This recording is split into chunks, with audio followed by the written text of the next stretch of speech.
నిజానికి భారత్ పాక్కు సంబంధించి ఆపరేషన్ సింధూర్కు సంబంధించి ఎటువైపు ప్రయాణం కొనసాగింది? తన యొక్క గమ్యాన్ని ముద్దాడిందా? నిజానికి జరిగిన వాస్తవాలు ఏంటి? ఇందులో అభూత కల్పన, అప్రచారాలు దేనికి సంకేతం? జరిగిన యథార్థమైన అంశాలన్నింటినీ కూడా మనం చర్చించే ప్రయత్నం అయితే చేద్దాం. ఎందుకంటే వాస్తవం అనేది తెలంగాణ సమాజానికి ఎంతైనా తెలవాల్సిన అవసరం ఉంది. ఈరోజు భారతీయ జనతా పార్టీ, నాటి కాంగ్రెస్ పార్టీ కావచ్చు, రెండు కూడా భారత్ పాక్కు సంబంధించి పూర్తి స్థాయిలో యుద్ధం చేశాయని చెప్తున్నారు. కానీ పాక్ ఆక్రమిత కాశ్మీర్ అక్కడే ఉంది. దాంతోపాటు పాక్కు సంబంధించిన ఆర్మీకి సంబంధించి ఉగ్రవాదుల కాల్పులలో పూర్తి స్థాయిలో భారత పౌరులతో పాటు భారత జవాన్లు కూడా వీరమరణం పొందిన పరిస్థితి చూసాం. సో రాజకీయం కోసం ఏం జరిగాయా? నిజంగా రాజకీయాలు దేనికోసం జరుగుతున్నాయి? ఇక్కడ పాక్ భారత్కు సంబంధించిన యుద్ధం ఏంటి? నిజంగానే ఆపరేషన్ సింధూర్ సక్సెసా, వైఫల్యమా, లేకపోతే తటస్థమా అనేది ఒకసారి పూర్తిగా కూడా మనం చర్చించే ప్రయత్నం అయితే చేద్దాం. రైట్, మొత్తానికి రకరకాల వాదనల మధ్య పూర్తి స్థాయిలో కూడా రెండు ప్రధానమైన అంశాలు అయితే ఇక్కడ వచ్చినాయి. ఒకసారి ఇక్కడ మీరు చూడొచ్చు, ఇది పాక్ ప్రధానికి సంబంధించిన స్టేట్మెంట్ అండి. ఇది మన దేశ ప్రధాని నరేంద్ర మోడీ గారికి సంబంధించిన స్టేట్మెంట్ అండి. పాకిస్తానే వచ్చి ప్రాధేయపడింది. మన అక్క చెల్లెల మొదటి సింధూరాన్ని తుడిచిన వారిని నట్టింట్లోకి వెళ్ళి నాశనం చేశాం. మన సైనిక శక్తి పాక్కు నిద్ర పట్టడం లేదు. పాక్ అణుబాంబు బ్లాక్మెయిల్కు మన సైన్యం అపహాస్యం చేసింది. వణికిపోయిన పాక్ ప్రపంచం మొత్తం తిరుగుతూ అందరినీ ప్రాధేయపడింది. కాల్పుల విరమణకు మన DGMOని సంప్రదించింది అంటూ కూడా చూడొచ్చు. 2 రోజులుగా ప్రధాని మోదీ చేసిన వ్యాఖ్యలు ఇవి. ఏమన్నాడు ప్రధాని నరేంద్ర మోడీ అంటే, భారతదేశంలోని మన అక్కా చెల్లెళ్ళ నుదుటిపై ఉన్న సింధూరం ఏదైతే ఉందో ఆ సింధూరాన్ని తుడిచిన వాళ్ళని వాళ్ళ ఇంట్లల్లోకి వెళ్ళి మరీ పూర్తి స్థాయిలో కూడా నాశనం చేశాం. ఈ స్టేట్మెంట్ చాలా క్లారిటీగా గుర్తుపెట్టుకోరు. దాంతోపాటు మన సైనిక శక్తి పాక్కు నిద్ర పట్టడం లేదు. పాక్ అణుబాంబు బ్లాక్మెయిల్కు సంబంధం బ్లాక్మెయిల్ను మన సైన్యం అపవాస్యం చేసింది. అయితే పాకిస్తాన్ భయపడి ప్రపంచ దేశాలలో ఉన్న చాలా దేశాల దగ్గరికి వెళ్ళి పూర్తి స్థాయిలో ప్రాధేయపడడం వల్లనే ఇలాంటి కాల్పుల విరమణ జరిగింది అని మన దేశానికి సంబంధించిన ప్రధాని నరేంద్ర మోడీ చెప్తున్నాడు. అయితే ఇక్కడ ఒక విషయాన్ని గుర్తుపెట్టుకోర్రి, పాక్కు సంబంధించి ఏంటి, 4 ఉగ్రవాదులు 26 మందిని జమ్మూ కాశ్మీర్లో జరిగిన పహల్గామ్ ఏదైతే ఉందో ఆ పహల్గామ్లో పూర్తి స్థాయిలో కూడా కేవలం 4 ఉగ్రవాదులు 26 మంది భారత పౌరులను పొట్టన పెట్టుకున్న పరిస్థితి మనం చూస్తాం. భార్య కళ్ళెదుటే భర్తని చంపడం, కొడుకు బిడ్డల కళ్ళెదుటే తండ్రిని చంపడం, ఇదంతా మనం చూసాం. ఇక్కడ పూర్తి స్థాయిలో కూడా మనం చూడొచ్చు. సో ఈ 4 ఉగ్రవాదులను పట్టుకున్నారా? 4 ఉగ్రవాదులను చంపేశారా? 4 ఉగ్రవాదులకు సంబంధించి ఎందుకు బయటికి చెప్పలేకపోయారు? ఈ 4 ఉగ్రవాదులు ఎక్కడ అనేది దీనికి ఇప్పటి వరకు ఒక స్పష్టమైన క్లారిటీ కానీ దానికి సంబంధించిన ఒక స్టేట్మెంట్ కానీ మీరు ఎక్కడ విని ఉండరు. ఇది క్లారిటీ.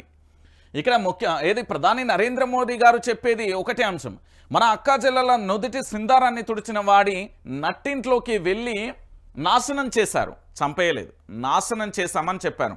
కానీ మన అక్కా చెల్లెల నుదుటి మీద సింధూరాన్ని తొలగించిన ఆ 4 ఉగ్రవాదులను చంపేశారా అంటే లేదు. ఆ 4 ఉగ్రవాదులను పట్టుకున్నారా అంటే లేరు. ఆ 4 ఉగ్రవాదుల ఆచూకీ తెలిసిందా అంటే లేదు. మరి ఆ 4 ఉగ్రవాదులకు సంబంధించి ఎక్కడ సమాచారం? ఎందుకంటే భారతదేశానికి సంబంధించిన జమ్మూ కాశ్మీర్లోని పహల్గామ్ అనే ప్రాంతంలో పూర్తి స్థాయిలో కూడా హిందువులైతే అడిగి మరి హిందూ ముస్లింలను అడిగి మరి హిందువులను పైచాచిక ఆనందంతో ఉగ్రవాదులు కథం చేశారు కదా. ఆ ఉగ్రవాదులు కథం చేసిన ఉగ్రవాదులు హతమార్చిన ఆ 4 ఉగ్రవాదుల యొక్క ఆచూకీ ఎక్కడ? ఆ 4 ఉగ్రవాదులను భారతదేశానికి సంబంధించిన ప్రధాని నరేంద్ర మోడీ కావచ్చు, అదేవిధంగా ఈ దేశానికి సంబంధించిన త్రివిధ దళాల విషయంలో పూర్తి స్థాయిలలో ప్రజలలో ఒక స్పష్టమైన వైఖరి రాలేకపోయింది. ఎందుకంటే దానికి సంబంధించిన ఒక స్టేట్మెంట్ పూర్తిగా ఇవ్వలేకపోయారనేది అందరికీ తెలిసిన విషయమే. మరి దాని విషయానికి సంబంధించి ఇప్పటి వరకు కూడా క్లారిటీ లేదు. 26 మందిని హతమార్చిన ఆ 4 ఉగ్రవాదులకు సంబంధించిన క్లారిటీ ఇప్పటి వరకు కూడా లేదు అనే విషయం మనందరికీ తెలిసిన విషయం. మరి ఆ 4 ఉగ్రవాదుల సంగతి ఏంది? ఆ 4 ఉగ్రవాదుల పరిస్థితి ఏంది? ఆ 4 ఉగ్రవాదులు ఎక్కడి వేలు? ఆ 4 ఉగ్రవాదులకు సంబంధించిన సమాచారం రాలేదు. ఇది క్వశ్చన్ మార్క్. ఇక దీని తర్వాత పాకిస్తాన్కు సంబంధించిన ప్రధాని స్టేట్మెంట్ ఒకసారి చూద్దాం. ఇక్కడ ఏమని చెప్పారు? నీళ్లు ఆప్తే విరమణకు చెల్లు, సింధు జలాలను నిలిపివేయడం పాక్ను రెచ్చగొట్టడమే. ఈ నిర్ణయాన్ని వెనక్కి తీసుకోకుంటే కాల్పుల విరమణ నిర్ణయం వీగిపోతుంది. సింధు జలాల వివాదాన్ని పరిష్కరించకుంటే పరిస్థితి యుద్ధ చర్యకు దారితీయవచ్చు అంటూ CNN ఇంటర్వ్యూలో సోమవారం పాక్ ఉప ప్రధాని ఇషాక్ దార్ స్టేట్మెంట్ అండి. ఇది పాక్కు సంబంధించిన ఉప ప్రధానికి సంబంధించి తాను స్టేట్మెంట్ ఇచ్చారు. ఏవైతే సింధు జలాలను ఉన్నాయో ఆ సింధు జలాలను సంబంధించి పూర్తి స్థాయిలో మనం కట్టడి చేసాం. సింధు జలాల ఒప్పందం కానీ దాంతోపాటు 4-5 ఒప్పందాలని, ఆ ఒప్పందాలకు సంబంధించి పూర్తి స్థాయిలో కట్టుబడి భారత్ ఉంది. దాని మీద నిషేధాజ్ఞలు ఇంకా కొనసాగుతూనే ఉన్నాయి. పూర్తి స్థాయిలో దానికి సంబంధించి ఒక స్పష్టమైన వైఖరి అయితే ఇవ్వని పరిస్థితి కనబడింది. సో సింధు జలాలను గనక నిలిపివేస్తే విరమణకు చెల్లు అంటే ఖచ్చితంగా ఇప్పుడు విరమించినట్టే కదా అనేది మరొక అంశం. ఒకసారి చూద్దాం. దాంతోపాటు ఇక్కడ 2023లో మన దేశానికి సంబంధించిన హోంమంత్రి అమిత్ షా ఇచ్చిన స్టేట్మెంట్ ఒకసారి చూడండి. కాల్పుల విరమణ అతిపెద్ద తప్పిదం. మన సైన్యం వీరోచితంగా పోరాడుతూ గెలుపు వాకిట నిలబడ్డప్పుడు, గెలుస్తున్నప్పుడు పంజాబ్ ప్రాంతం రాగానే మన సైన్యం దానిని దరిదాపులోకి రాగానే కాల్పుల విరమణను ప్రకటించారు. అది కాంగ్రెస్ చేసిన అతిపెద్ద తప్పిదం. దాని ఫలితంగా పాక్ ఆక్రమిత కాశ్మీర్ ఏర్పడింది. నాడు ఆ కాల్పుల విరమణను 3 రోజులు ఆలస్యంగా ప్రకటించి ఉంటే POK ఇప్పుడే భారత్లో అంతర్భాగంగా ఉండేది. పూర్తి కాశ్మీర్ను గెలుచుకోకుండానే నాడు సీజ్ ఫైర్ ప్రకటించారు. ఇది ఎవరు చెప్పిళ్ళు? 2023లో కాశ్మీర్ సవరణ బిల్లుపై లోక్సభలో జరిగిన చర్చ సందర్భంగా హోంమంత్రి అమిత్ షా చెప్పిన సందర్భం. మరి ఈరోజు అమిత్ షా గారు చాలా క్లారిటీగా చెప్పిళ్ళు కదా, ఏదైతే సీజ్ ఫైర్ అని చెప్పారు కదా. మరి ఈరోజు పాక్ ఆక్రమిత కాశ్మీర్ ఏదైతే ఉందో మరి మన భారత భూభాగంలో అంతర్భాగం ఎందుకు చేయలేకపోయారు? దాన్ని ఎందుకు చేయలేకపోయారు? పూర్తి స్థాయిలో కూడా భారత్కు సంబంధించిన భారత భూభాగంలో అంతర్భాగం ఎందుకు చేయలేకపోయారు? మరి ఇప్పుడు మొన్నటి వరకు జరిగింది కదా, ఆపరేషన్ సింధూర్ పేరుతోనే పాకిస్తాన్ మీద విరుచుకుపడినాం, అనేక రకాలుగా ధ్వంసం చేసినాం, అనేక మంది ప్రాణాలను తీసినాం, దాంతోపాటు ఉగ్రమూకలకు నిద్ర లేకుండా చేసినాం. పాక్ ఆర్మీకి నిద్ర పట్టక అనేక దేశాల వైపు వెళ్ళి పూర్తి స్థాయిలో కూడా దేహి అంటూ కూడా అడుక్కున్న తర్వాతనే మనం కాల్పుల విరమణ జరిపినామని చెప్పారు. మరి ఈరోజు పూర్తి స్థాయిలో కూడా 2023లో కాశ్మీర్ సవరణ బిల్లు సందర్భంగా లోక్సభలో ఇదే మన అమిత్ షా మాట్లాడింది కదా. మరి ఈరోజు ఇప్పుడు సీజ్ ఫైర్ మీరెందుకు ప్రకటించినట్టు? దీని మీద అనేక భిన్నమైన వాదనలు వినబడుతున్నాయి. ఈ భిన్నమైన వాదనలకు, ఈ భిన్నమైన కథలకు సంబంధించి ఒకసారి మనం చూసే ప్రయత్నం అయితే చేద్దాం. వాస్తవాలు దేశ ప్రజలందరికీ కూడా తెలవాలి కాబట్టి వ్యూహాత్మక వైఫల్యం అంటూ కూడా చూడొచ్చు. కాల్పుల విరమణతో మసకబారుతున్న మోదీ విశ్వసనీయత, భారత ప్రాంతీయ ఆధిపత్యాన్ని దెబ్బకొచ్చిన అమెరికా జోక్యం, క్రమంగా అగ్రరాజ్య విధేయ దేశంగా భారత్ మారనుందా? Global political economist and columnist భీమ్ బుటెల్ సంబంధించి విశ్లేషణ ఏం చెప్పిర్రు అనేది ఒకసారి చూద్దాం. అసలు ఏం చెప్పిండు? అటు యుద్ధ వ్యూహాలలోనూ ఇటు దౌత్య సంబంధాలను నేర్పడంలోనూ చోటు చేసుకున్న తప్పిదాలు, దక్షిణాసియాలో భారత్ తన పట్టును తిరిగి పునరుద్ధరించుకోవడానికి ఆత్మ పరిశీలన చేసుకోవాల్సిన అవసరాన్ని నొక్కి చెప్తున్నాయి ప్రముఖ కాలమిస్ట్. నేపాల్కు చెందిన గ్లోబల్ పొలిటికల్ ఎకనామిస్ట్ భీమ్ గారు అభిప్రాయపడ్డారు. 26 మంది అమాయకుల ప్రాణాలను బలిగొన్న పహల్గామ్ ఉగ్రదాడి, పాక్తో యుద్ధ పరిస్థితులు, యుద్ధ ఉద్రిక్తతలు, దాని తదనంతరం పరిణామాలు ప్రధాని మోదీ విశ్వసనీయత మునుపెన్నడూ లేనంత సంకట స్థితిలోకి నెట్టాయని, నాయకత్వ వైఫల్యాల గురించి భారత్ బయటికి వచ్చి పునఃసమీక్షించుకోవాల్సిన అవసరం ఉందని ఆయన వ్యాఖ్యానించారు. ఏషియా టైమ్స్కు రాసిన తన తాజా వ్యాసంలో భారత్లోని పరిణామాలను ఆయన విశ్లేషించారు. భారత నాయకత్వ వైఫల్యాలు, అంతర్జాతీయ సమాజం దృక్కోణం గురించి కుండ బద్దలు కొట్టారు. భీమ్కు సంబంధించిన వ్యాసంలోని ముఖ్యాంశాలు ఇవి అంటూ కూడా చూస్తున్న పరిస్థితి కనబడింది. అసలు ఏం చెప్పిండు అనేది ఒకసారి చూద్దాం. కాశ్మీర్ సంక్లిష్టత నేపథ్యంలో భారత అంతర్గత భద్రతా వ్యవస్థలో దీర్ఘకాలికంగా నెలకొన్న బలహీనతను పహల్గామ్ దాడి తేటతెల్లం చేసింది. ఆపరేషన్ సింధూర్ పేరిట పాక్ ఆక్రమిత కాశ్మీర్లో వైమానిక దాడులను మోదీ ప్రభుత్వం చేపట్టింది. సైన్యం హోరాహోరీగా పోరాడుతున్న వేళ మోడీ ప్రభుత్వం కాల్పుల విరమణకు సంసిద్ధత వ్యక్తం చేయడం విస్మరపరుస్తుంది. భారత విదేశాంగ మంత్రి జై శంకర్, దాంతోపాటు జాతీయ భద్రతా సలహాదారు అజిత్ దోవల్ అమెరికా మధ్యవర్తిత్వానికి మొగ్గు చూపారని గ్లోబల్ మీడియాలో వార్తలు వెలువడుతున్నాయి. అమెరికా ఒత్తిడితోనే మే 10న పాక్ భారత్కు సంబంధించిన కాల్పుల విరమణ ఒప్పందం జరిగింది అంటూ కూడా ఇక్కడ జరుగుతున్న విషయం. అయితే ఇక్కడ భీమ్కు సంబంధించి చాలా క్లారిటీగా చెప్పారండి. నిజానికి చదువుకున్నోడు దేశ ప్రధాని అయితే వేరుంటుంది, చదువుకోనోళ్ళు దేశ ప్రధాని అయితే వేరుంటుంది.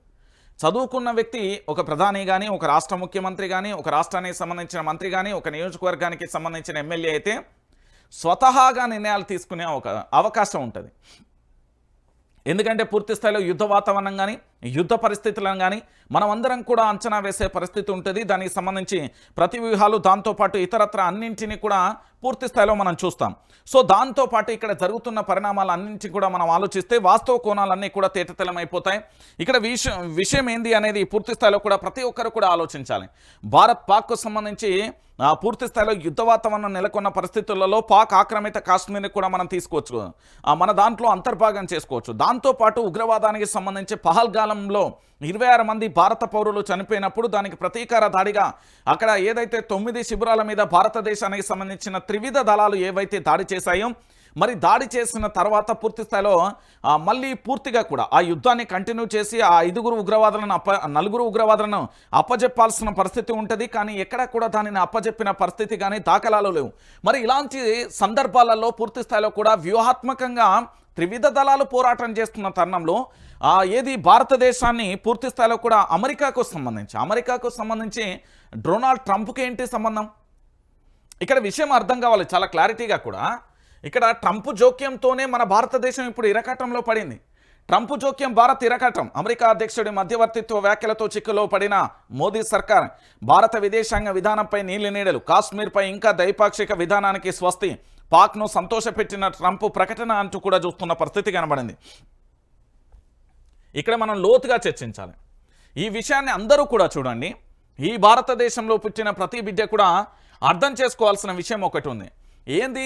ఈ ట్రంప్కు భారతదేశానికి సంబంధించి ఇక్కడ ట్రంప్కు సంబంధించి పూర్తి స్థాయిలో కూడా మన ఇండియాకు సంబంధించి పూర్తి స్థాయిలో కూడా ఈయన స్టేట్మెంట్ ఏంటి? మధ్యవర్తిత్వం దేనికోసం? పహల్గామ్లో 26 మంది చనిపోతే ఆ 4 ఉగ్రవాదులను పాకిస్తాన్ ఏమన్నా అప్పచెప్పిందా? దాంతోపాటుగా దాదాపుగా 600 మంది సైనికులు చనిపోతే ఏమన్నా ట్రంప్కు సంబంధించి మధ్యవర్తిత్వం చేసిండా? 350 మంది పౌరులు చనిపోతే ట్రంప్కు సంబంధించి ఏమన్నా చెప్పిండా?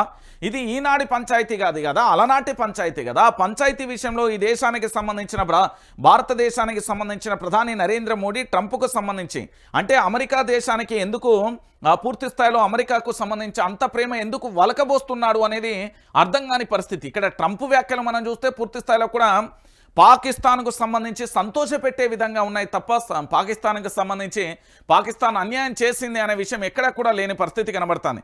అంటే పూర్తిగా కూడా మనం ఆలోచిస్తే మాత్రం భారతదేశానికి సంబంధించి మనం పూర్తిగా మన నాయకత్వ వైఫల్యాలను భారత్ బయటకు వచ్చి పునఃసమీక్షించుకోవాల్సిన అవసరం చాలా క్లారిటీగా ఉంది అనే విషయాన్ని కూడా మనం చూసుకోవాలి. ఎందుకంటే ఇక్కడ ఆపరేషన్ సింధూర్ పేరుతోని మోదీ ప్రభుత్వానికి సంబంధించి పూర్తి స్థాయిలో కూడా ఎందుకు అమెరికాకు సంబంధించి మధ్యవర్తిత్వానికి మొగ్గు చూపారు అంటే అమెరికా ఒత్తిడి ఎందుకు జరిగింది అనేది పూర్తి స్థాయిలో కూడా మనం చర్చించుకోవాల్సిన అవసరం కనబడుతుంది. ఇక్కడ ఏంది అంటే పూర్తిగా కూడా మీరు ఆలోచిస్తే ఈ భారత్ పాక్ యుద్ధం అనేది ఒక ఎపిసోడ్లాగా మారిపోయింది అనేది వాస్తవమైన విషయం. ఇది అందరికీ అర్థమైన విషయమే. ఇక్కడ పూర్తిగా కూడా భీమ్కు చెప్తున్న వ్యాసం మాత్రం చాలా క్లారిటీగా ఉంది.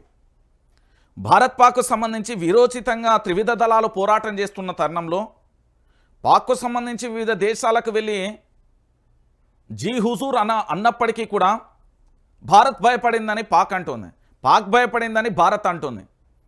కానీ ఇక్కడ 26 మంది అయితే చనిపోయారు, వాళ్ళకు సంబంధించి పూర్తి స్థాయిలో న్యాయం అయితే జరగలేదు ఆ కుటుంబాలకు. దాంతోపాటు జమ్మూ కాశ్మీర్కు సంబంధించి ఆ 4 ఉగ్రవాదుల ఆచూకీ అయితే లేదు. పహల్గామ్కు సంబంధించిన దాడి చేసిన ఉగ్రమూకలకు సంబంధించి వాళ్ళని చంపేస్తారా అంటే $1 మిలియన్ ప్రశ్నగా మారిపోయింది. సో వీటన్నింటికి సంబంధించి పూర్తి స్థాయిలో కూడా ఏం జరుగుతుంది, ఎట్లుంటుంది అనేది ఒక నాయకత్వ లోపాన్ని అయితే చాలా స్పష్టంగా కూడా ఇక్కడ కనబడుతుంది అనేది అందరికీ చెప్పే విషయం, అందరికీ అర్థమవుతున్న విషయమే. ఇది కూడా మనందరం కూడా చూస్తున్న పరిస్థితి కనబడుతుంది.